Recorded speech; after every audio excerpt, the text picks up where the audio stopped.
નમસ્કાર મિત્રો, હેલો ગુજરાત ન્યૂઝમાં હવે જોઈએ આજના મુખ્ય સમાચાર। મિત્રો, સમાચાર જોતા પહેલા આપણી ચેનલને સબસ્ક્રાઇબ કરશો, લાઇક કરશો તેમજ શેર કરશો। જૂનાગઢ તારીખ 3/3/2026 રાજકોટ સિવિલ હોસ્પિટલ ખાતે ઈજા પામનાર બે આશીષ હરસુખભાઈ સોલંડી રહે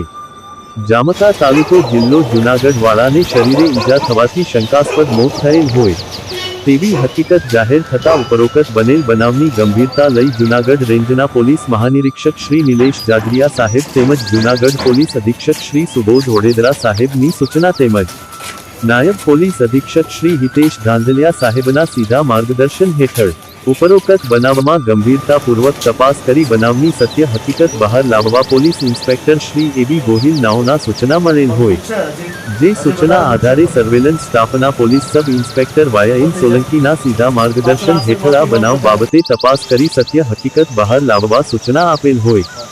જે સૂચના મુજબ સર્વેલન્સ સ્કોડના ભદ્રેશભાઈ અમૃતલાલ રવૈયા એએસઆઈ તથા પોલીસ કોન્સ્ટેબલ જિગ્નેશભાઈ શુકલ તથા કલ્પેશભાઈ ચાવડા નાઓએ ખાનગી બાતમીદારો દ્વારા બનાવ બાબતે માહિતી મેળવી તથા ટેકનિકલ સોર્સના માધ્યમથી તપાસ કરતા આ કામે ઈજા પામનાર બે જનારને કેવી રીતે કોણે કયા બે નોથી ઈજા કરેલ હોય અને તેનું મોત નિપજાવેલ હોય તે દિશા બાજુ તપાસ કરતા મળેલ હકીકત મુજબ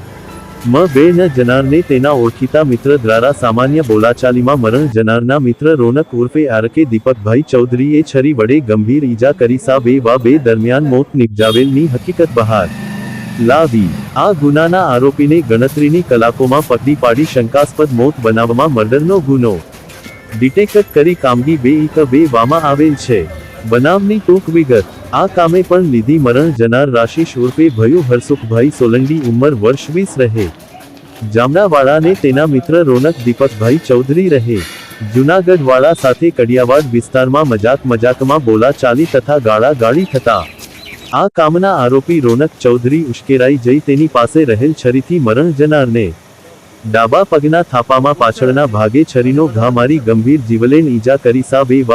બે મ્યાન મોત નિપજાવેલ। હેલો ગુજરાત ન્યૂઝ ચેનલમાં બધાને નમસ્તે મિત્રો, તમો અમારી ચેનલને લાઇક કરશો, સબસ્ક્રાઇબ કરશો, શેર પણ કરજો। અમો આપને કાયમ અવનવા સમાચાર આપવા પ્રયત્ન કરશું। ફરી મળીશું।